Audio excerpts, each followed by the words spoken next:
이명순입니다.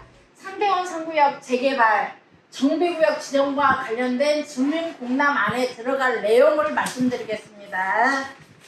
그 정비구역 시 내용에 도로, 공공이용시설, 녹지시설, 주차장, 공공청사 기타 내용을 뺀 우리가 실질적으로 설계 면적이 어떻게 되는지 이게 가장 중요합니다. 주요 사항으로는 학교 위치를 어디로 할 것인지 아니면 그대로 존치할 것인지 이것도 중요하고요. 그 다음에 도로는 어떻게 신설되고 어떻게 폐지되는지, 그리고 임대아파트 부지는 어디 주로 가는지, 토지 등 소유자분들 대형 평수, 중형 평수, 소형 평수는 임대아파트를 뺀 나머지 위치에서 어떻게 배치될 것인지가 중요하겠죠.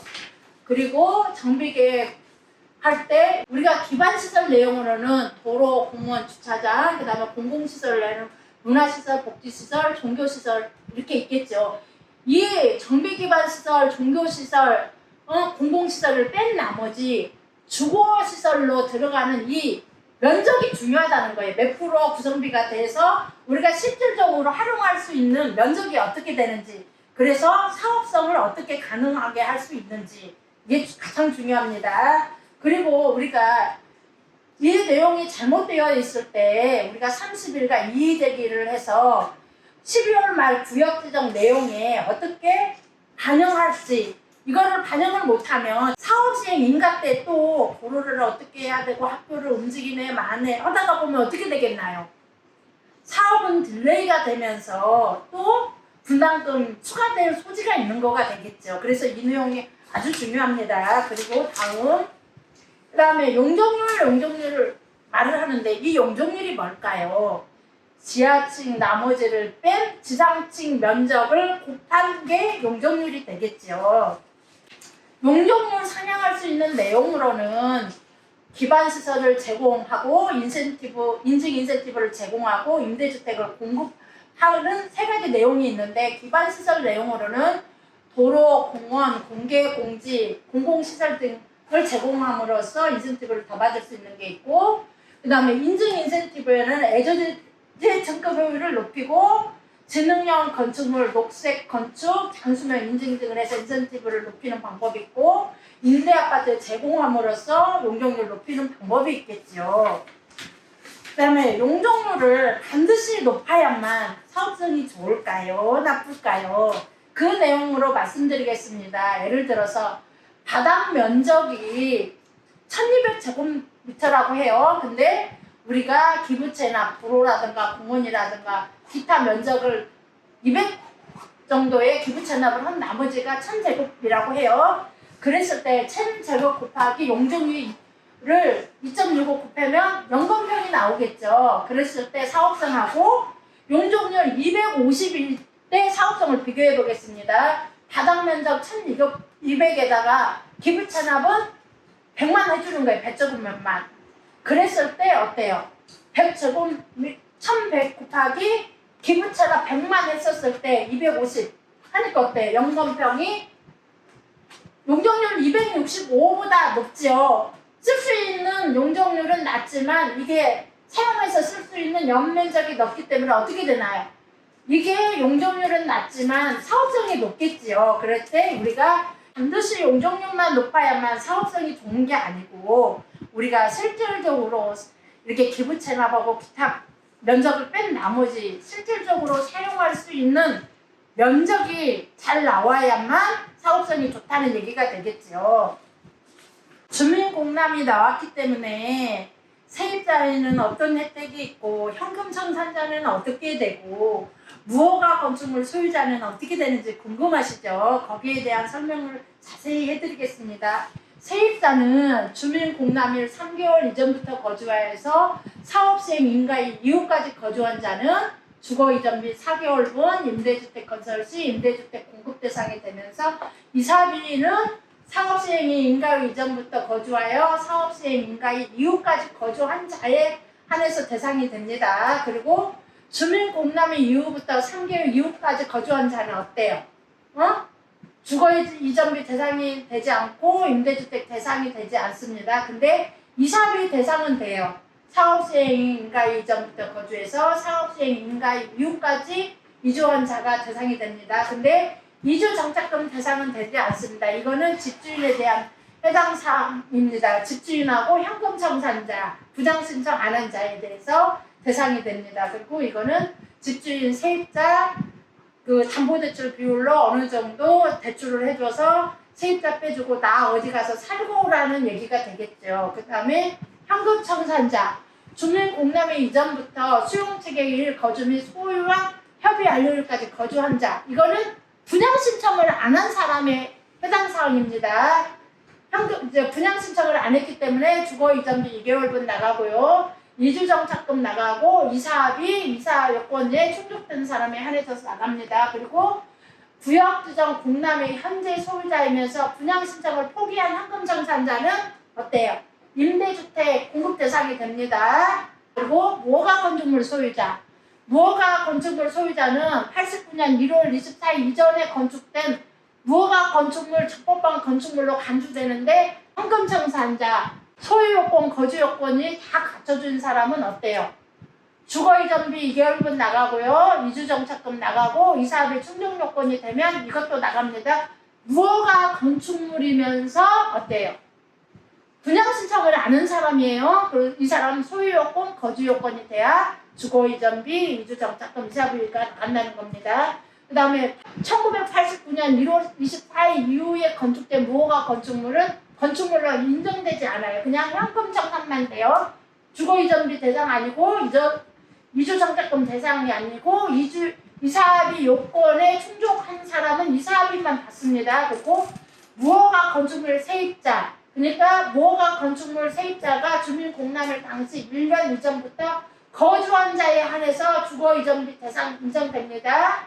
그 다음에 이사비는 이사비 충족 요건이 되는 사람에 한해서 소유자는 여기에 주거이전비 현금 청산자인지 무허가 건축물이면서 분양 신청한 현금 청산자 집주인인지 아니면 세입자에 해당되는지 이거를 구분을 잘 해야 됩니다. 그래야 요건이 틀려지는 겁니다. 이거는 거주기간, 보상기준, 관계법령 및 사업시행자의 규정에 따라 변동될 수 있는 사항입니다. 무허가 건축물을 적법한 건축물로 보는 요건에는 뭐가 있냐? 무허가 건축물 대장 확인원하고 항공사진 재산세 납부를 했느냐 안 했느냐에 따라서 요건이 되겠죠. 근데 이거는 무허가 건축물이라도 정관에 인정한다는 규정이 있어야 하고 1989년 1월 24일 이전에 건축된 건축물이어야 되고 무허가 건축물이 주거용 건축물이어야 무허가 건축물의 적법한 건축물로 보는 요건이 되겠습니다. 그 다음에 아까 앞에서도 얘기했다시피 현금 청산자 이주 보상 금액입니다. 주거용 건축물에 대한 평가 금액 30%에 해당되는 금액만 주는데 여기에서 보상 금액이 1,200만 원 미만일 때는 1,200만 원으로 주고 2,400만 원을 초과하면 2,400만 원을 잘라서 줍니다. 그 다음에 이사비 면적 비례해서 주는데 5가지로 이렇게 나누어서 줍니다. 그리고 4개월 최대 설계비는 이렇게 물가 상승률에 의해서 연도에 따라 조금씩 변동이 있어서 구체적으로 언급하지 않고 그냥 4개월분으로 잘라서 주고 무허가 건축물 현금 청산자는 2개월로 잘라서 준다. 이런 내용으로만 얘기를 해드리겠습니다. 상대원 상구역 재개발, 정비구역 지정 관련된 주민공람 안내 2022년 8월 31일 날 있었습니다.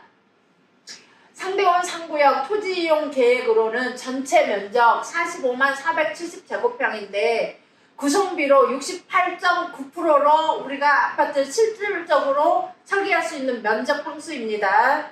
그 다음에 분양일은 39형, 74형, 84형, 분양 1회, 분양 2회는 39형, 59형, 74형, 84형, 1146세대, 그 다음에 분양 3으로는 59형, 74형, 84형, 1228세대, 그 다음에 분양 4에는 59형, 74형, 84형, 1850세대, 그 다음에 분양 5에는 59형, 74형, 84형, 104형, 1823세대, 그 다음에 임대아파트 1에는 39형 1291세대, 59형 303세대에서 1594세대, 그 다음에 전체 임대 비율로는 16.95%가 되겠습니다. 구역 지정 때 세대수가 이렇게 나왔더라도 사업 시행 인가 때 경기가 좋냐 나쁘냐, 우리가 법률적으로 세대수 범위 내에서 큰 평수, 소형 평수를 자유롭게 이렇게 변경될 수 있습니다. 그걸 참조해 주세요. 구역 내에 도로 변형을 안내해 드리겠습니다. 지금 A는 둔천대로 길인데요. 50m에서 53m 12차로 일부 확장이 되고요. B 희망로 이 길에는 지금 현재로 20m에서 33m 6차로로 일부 확장이 되고요. C 금상로길, 이 길은 지금 2차선으로 20m가 되어 있는데 25m로 확장이 되면서 4차로 일부 확장이 되고요. D는 그 삼동 주민센터 이 길에서 해갖고 우리 재개발지 가운데로 관통을 하면서 이 길이 지금 10m에서 25m 4차로 노선이 변경 확장이 됩니다. 그 다음에 E는 그 제일초등학교 그 앞길로 해서 길이 나는데 17m에서 20m 2차로로 신설이 되는데 2차로로 신설이 되는데 도로폭이 왜 이렇게 넓어? 왜 그러냐면 초등학교 앞에라 도보길을 많이 확보를 해주기 위해서 이렇게 되는 겁니다. 그 다음에 F 신설도로 14m, 여기는 일동에 있는 상가지역을 뒤쪽으로 해서 14m 2차선 도로가 나고요. 그 다음에 삼동에 있는 상가지역에 2차로로 해서 14m 길이 납니다. 그 다음에 G, 여기는 어디냐면 상대원 공판장 있잖아요. 그 뒷길로 해서 여기 희망로 길이 6m 길에서 9m 길로 2차로로 일부 확장을 시킵니다. 그 다음에 H, 이 길이 가장 중요하죠. 지금 여기 중원초등학교 앞에 여기가 일방통행이거든요. 그러면서 2차로로 변경이 되면서 5.5m에서 16m 2차로로 확장이 된다는 거거든요. 근데 이것도 중요하지만 제가 삼동 주민센터 앞길에서 그 주차장 앞쪽으로 길이 확장이 4차선이 확장 계획이 있었어요. 근데 그거를 그렇게 하지 말고 중원초등학교 첫 블록 두 번째 길로 살길로 해서 안중역 뒤쪽으로 길을 내달라고 하는 거였거든요. 근데 제가 주장했던 그 길로는 안 됐고 지금 중원초등학교 기존 길 5.5m 일방통행이 16m 2차선으로 확장이 되면서 왕충지역에 지금 그 뒷길에 있는 그 길을 그대로 사용을 해요. 그러면 도보길은 어떻게 사용을 하냐? 완충지역에 있는 그 안쪽 길로 사용을 해서 그 길을 그대로 사용을 하고 또 주차장 앞길에 있는 그 길은 폐쇄가 됩니다. 제가 주장했던 제일초등학교 이전하게 된 거하고 그 다음에 완충지역 뒤쪽으로 길을 내서 활용할 수 있는 게 두 가지가 변경이 되었습니다. 상대원 상구역이 대단지다가 보니까 어떻게 되나요? 도로로 해서 단지가 나누어지게 되죠. 그런 단점을 막기 위해서 제가 구상을 한번 해봤어요.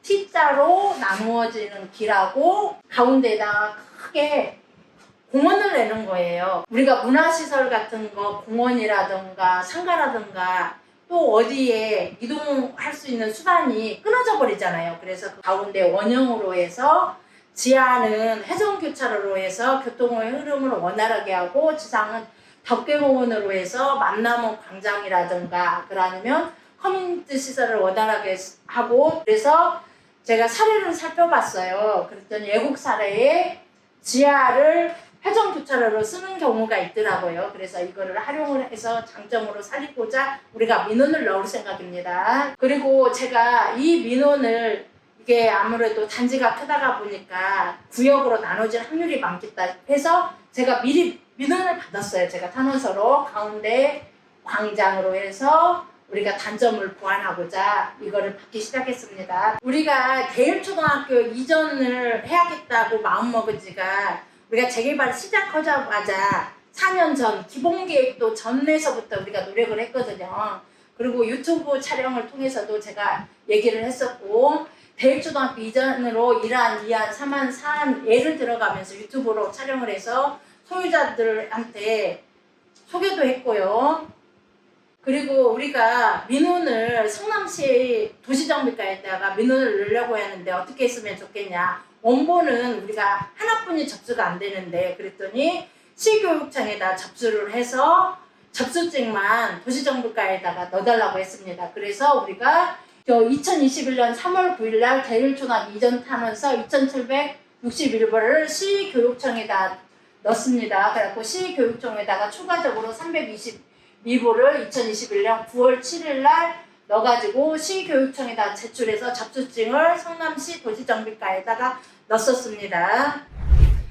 이명순이 지금까지 한 추진 성과를 말씀드리겠습니다. 1. 음천로, 희망로로 도로 변경으로 이미지를 확 개선을 시켰죠. 그리고 2. 상대원 상구역 정비구역 지정 1년 안 됐겠습니다. 제가 2021년도에 구역 지정을 해서 용역이 들어가기 시작해서 22년도에 나오게끔 해달라고 했습니다. 왜냐하면 22년도에 시장 선거가 5월에 있는데 22년도에 들어가서 23년도에 나오면 무슨 변수가 있을지 몰라서 1년 안 닦이게 그런 집회 데모를 통해서 했고요. 3. 상대원 상구역 권리산정 기준일 확보 2019년 5월 31일 이후에 집 지은 것들은 지분 쪼개기를 아무리 많이 해도 하나로 지분 쪼개기를 더 이상 할 수 없게끔 했고요. 그 다음에 4. 상대원동 미세먼지 집중관리구역 설정에 우리가 수송 역할을 했습니다. 은순희 시장님하고 국장님한테 건의를 해서 상대원 상구역은 쓰레기 소각장, 그 다음에